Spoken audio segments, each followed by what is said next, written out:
As per a study conducted by the World Health Organization, half of world's 20 most polluted cities are in India. Rapid industrialization and population growth have adversely affected urban climates, particularly air quality, and caused imbalances in the regional climate at large. In recent months, the air quality indices of the particulate matter 2.5 and particulate matter 10, ultra-fine particulates 30 times finer than a human hair, have caused significant respiratory-related illnesses. The adverse impact of these pollutants depends on the level of these pollutants in the environment as well as the duration of exposures. So you can divide them into acute effects and chronic effects. The acute effects may be in the form of irritation in the eyes, in the nose, itching in the throat, cough. It can actually cause acute breathlessness. It can induce asthma-like attacks in children and in adults. And its long-term effect are mainly on the lungs, on the heart, and on the brain. And these may result into chronic respiratory disorders like chronic bronchitis. It can lead to lung fibrosis and in some cases also to lung cancer. As a result of this air pollution levels in cities, particularly the capital New Delhi, has grown to alarming levels. IIRIS report looks at the air pollution risks which is affecting India's business continuity and how the corporate sector would need to move forward. Hello and welcome to another episode of IIRIS report. In this episode, we are looking at the impact of air pollution in particular on the Indian economy, our industrial health, and the health of our citizens, especially so because when you compare India with other advanced countries like the United States and the European Union or even China, which has seen a decline of about 15% in their pollution levels over the last several years, figures that have been recorded in India are only showing a rise. In fact, between 2010 and 2015, India showed a rise of about 13% higher pollution levels. And this figure, though no specific figures are currently available, but soon when calculated, would obviously impact negatively on the state of our economy. Equally important is the fact that India has reported loss in labor output, which is perhaps the highest in the world even now. And therefore, to look at the impact of pollution, we have two very well qualified and eminent experts with us. We have Dr. Group Captain Rajiv, Seth, who is now the Pro-Vice Chancellor at Teri University and does a lot of work on environmental related issues. And we have Mr. Rajiv Kapoor, the Executive Director in the MINDA Industries Group and looking specifically at the automotive part of the industry, but obviously is very knowledgeable on matters related with pollution. I'll go to you, Dr. Seth, sir. I mean, pollution is something that really is now reached a level which is seriously hazardous to health. But this is not the first time this has been happening here in India. I mean, for the last recordable 5 to 7 years or maybe 10 years of our recent memory, every year come winters and pollution levels go through the roof. Firstly, what would you attribute all this to? Because the general understanding is, and the effort on the part, say for example, the Delhi government, is to say that all the ills lie with the people who drive vehicles. And vehicular pollution is the one which is causing all the problem. But my understanding is there are bigger issues which for political reasons we are not addressing. Unfortunately, Maroof, I think we have to realize the importance of how much harm we are causing to ourselves by not looking at air pollution in a continuous manner. You yourself said it's being looked at once in a year every time that the pollution levels in Delhi skyrocket. In a day, we breathe something like 30,000 times. We've taken something like 12,000 liters of air. That's the kind of volumes we are looking at. And if we are not breathing good air, the kind of losses that happen, welfare losses, productivity losses, are tremendous.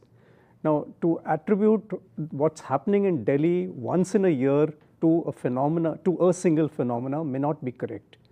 So what's important to see is, like in any other risk management, I think we've got to identify what are the possible risks, prioritize them, and then look at each one of them one by one.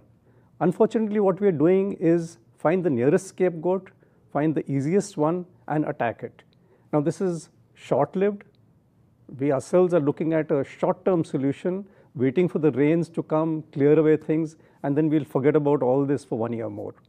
No, so where do you point the blame for that? Clearly, there is a mismatch between what experts like you know and maybe the desire on the part of successive governments to implement what should have now been, I mean, if you look at figures, and even countries like China, they've actually progressively moved forward towards confronting pollution.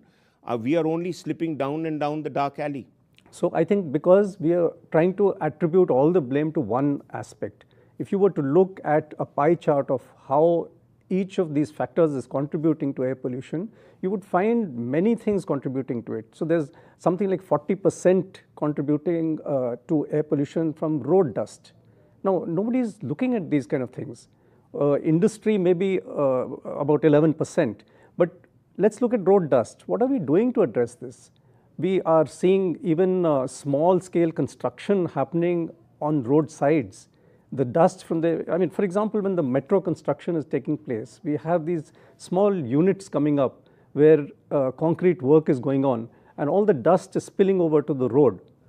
Every vehicle which passes. Right. So essentially your point, sir, is that, you know, there are many issues, but even if you look at the major ones, we don't seem to go beyond recognizing that this is a problem, but then what do you do? We don't seem to tackle them. Yes. Mr. Kapoor, you know, road dust brings me to the automotive industry, which brings me to your area of expertise. But, you know, I mean, we all use automobiles, so it's not going to be fair on any of us to try and say that we are single-handedly only the culprits. But the fact is that there is, and I just want you to set the record straight before we move on to the larger issue of the economy and the investor confidence and all. And I just want very quickly bullet points that what is it that governments have against individual transport users when the governments have, by recorded evidence, done very little to provide adequate public transport which can satisfy the need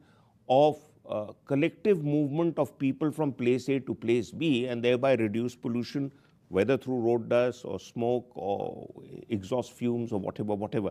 So there is that one aspect. The second aspect is, if the government was to take harsh measures on what some politicians might say war footing, how would it impact your industry?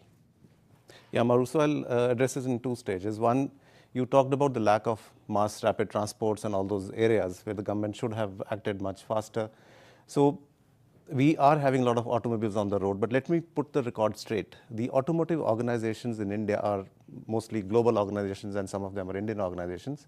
They have very high governance standards. They follow and comply with all the government emission norms and all. So there is no pollution related to that. Secondly, the vehicles which they manufacture are also meeting the government rules and regulations of emission, let's say BS4 standards and now BS6 standards coming up.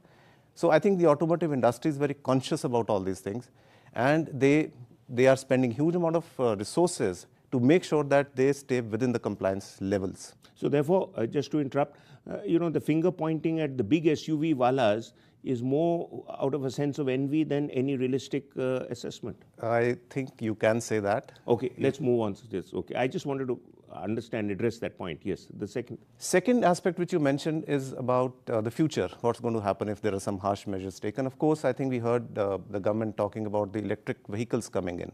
I think that's a good way to get out of all these emissions which are on the road. But again, that's a few years or maybe a decade away. Till that time, I think we'll have to be very clear about what we do with the current level of emissions and how do we handle the vastness of the issue over there. Okay, Dr. Seth, sir, I go back to a point that he has just raised about electric vehicles coming in. I feel that is a kind of an evasive strategy that, okay, when that technology comes in, then all our problems will be behind us. But as you rightly brought out just before Mr. Kapoor was speaking, that there are some core issues that you need to sort out, electric vehicles or no electric vehicles. So could you elaborate on that, sir? Yeah, okay. But first I'm going to take on this issue of SUVs, which you said. And it's not fair to say that, each one of us thinks my contribution is just this much, so it won't matter. It's a collective, huge numbers which makes a difference. So to say SUVs are small numbers and leave them alone may not be correct. No, one is not saying leave them alone, but I'm saying the kind of media attention that goes on to issues related with SUVs when the bigger ills lie outside the metropolitan cities, say for instance farmers burning crops, are issues that people do not address, and even you don't have political leadership coming out and saying upfront that, okay, if it is so hazardous to us, then vote bank or no vote bank we'll address it. I agree. Your question on what we should be doing, I think there's a lot to be learned from developed countries who have tackled issues like this. We have the opportunity to leapfrog by learning from them.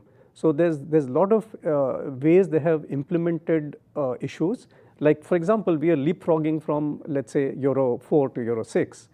We've learned from them. There are many aspects even of how to tackle air pollution, whether it's in thermal power plants or whether it's in the construction industry, where we need to pick up how these have been tackled and implement them in India. Right. Mr. Kapoor, short question, quick answer. If we carry on this way, will it adversely impact on foreign investor confidence in India and obviously thereafter our economy and our GDP? And if so, we'll discuss in greater detail later, but how severe is that impact? I think, again, two sections to this. One is the current impact which we are anyways having on our GDP growth. The numbers are staggering. 8.5% is the 2013 figure.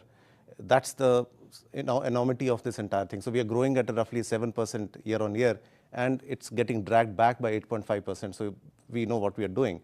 On the FDI part, of course, if we are not able to tackle this scenario on a war footing, it is going to get impacted. Nobody wants to invest in uncertain circumstances. We don't know, because you have orders shutting down industries, right, left and center. They are knee-jerk reactions, but then foreign investors are very much wary of these things. So they would be worried about all these things. Right, very, very important inputs, and we will be back after a break to look at more in detail about the risk to our economy and the risk to the industry, and of course, the risk to every citizen, but that after a break.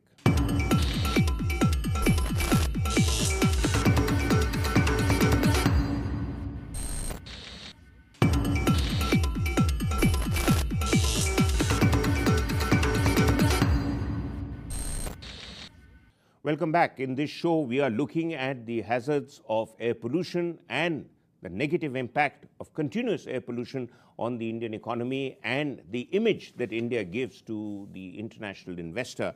Dr. Seth, sir, I want to understand from you that, there's always this talk about public-private partnership. There is this talk about how the corporate sector can assist the government and don't expect the government to do everything.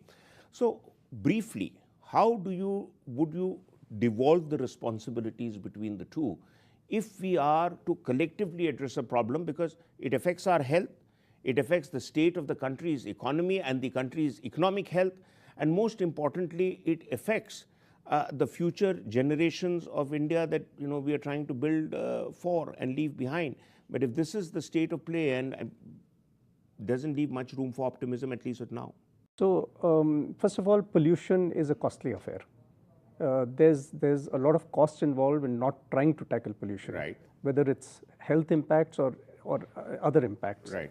Now, we have to look at the benefit-cost ratio before we do anything else. And the benefit-cost ratio of tackling air pollution is tremendous. It could be as high as 30:1. And this is figures which we have seen the US from 1970 till now. Yeah. They have something like 30:1 benefit-to-cost ratio of tackling this.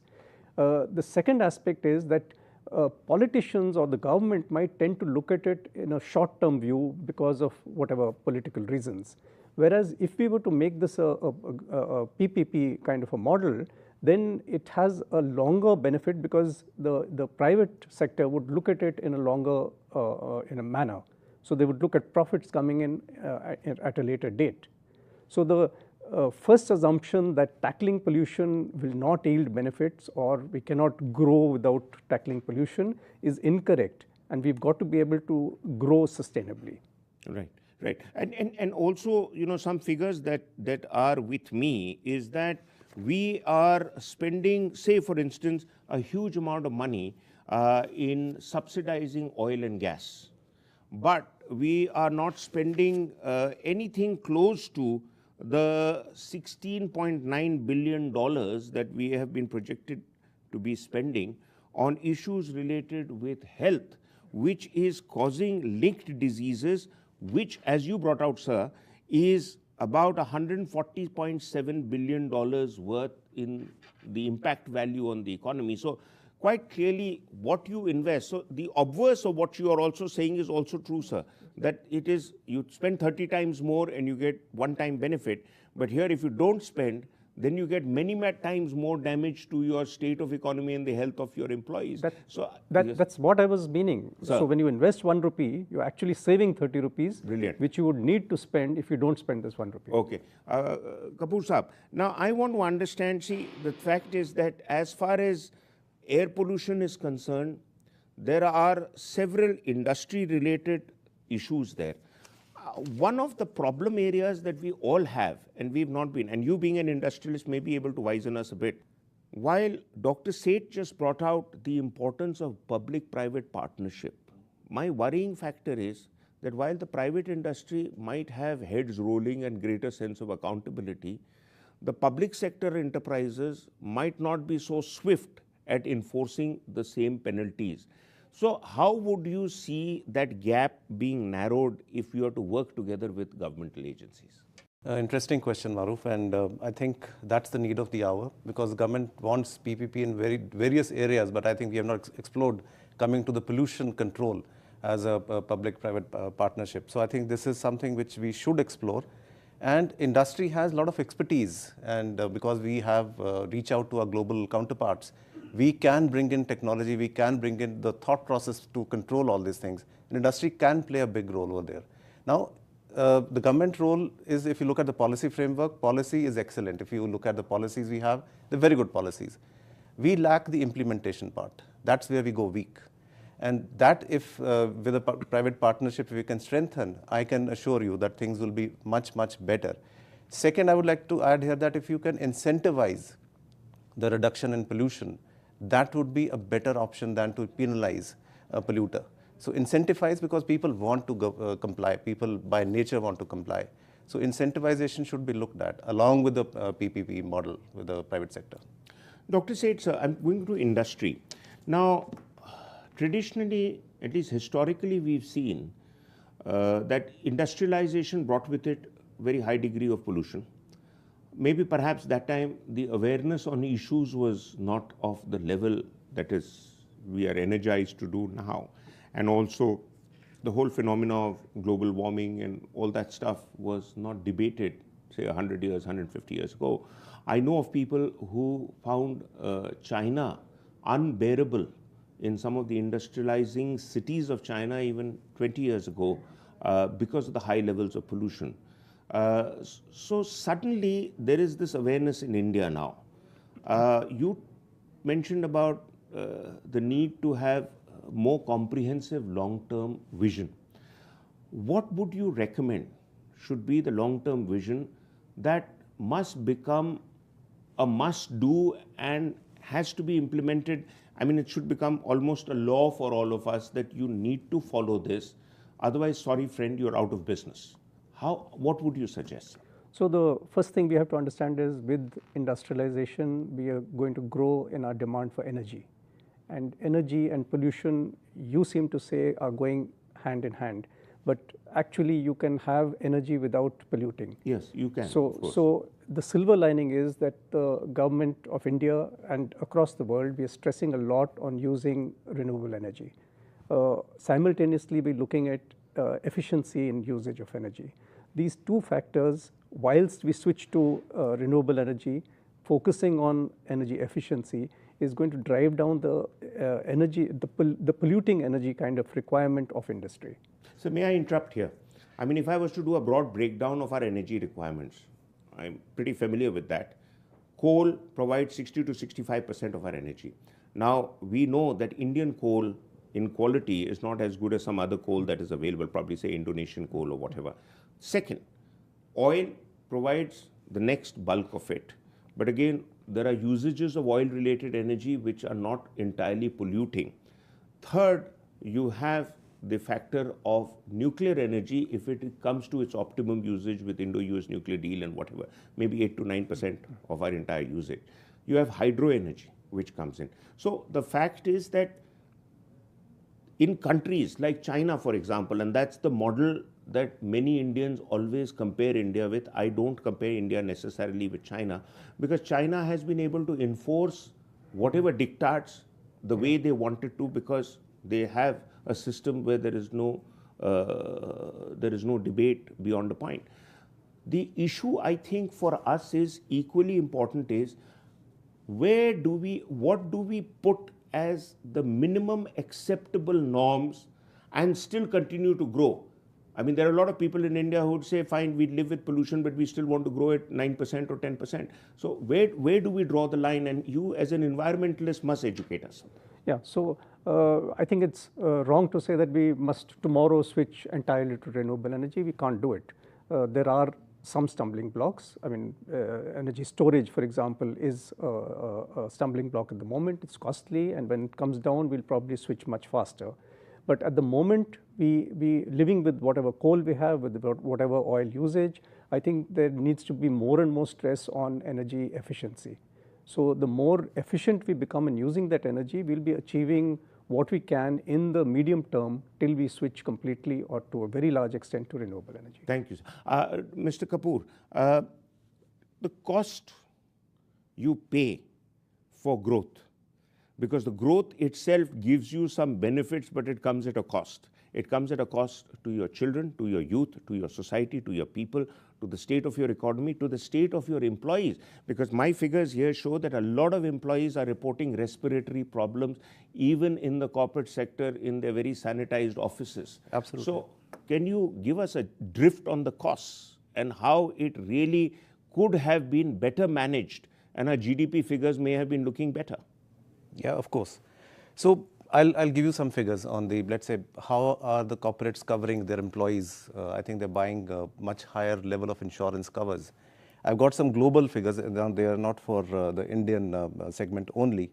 From a $3.5 trillion in, let's say, 10 years ago, it is slated to go to $23 trillion in 2060. Insurance cover. Insurance cover, because of the respiratory things which are leading to diseases. Right. That's staggering. Also, if you look at the loss of productivity because of people calling in sick, they are not reporting for duty.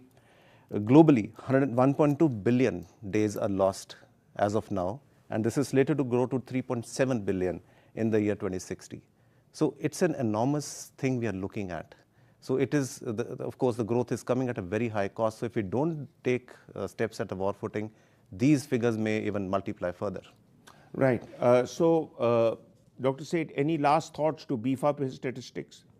A generic thought that whenever we look at risk or risk management, whether it's in industry or anywhere else, there are these standard steps where we identify the risks, we prioritize them and move ahead and ultimately have a crisis management plan.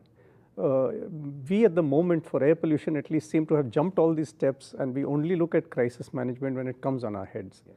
I think we need to go through all these steps. We need to properly identify the measures to be taken and prioritize them and take those measures.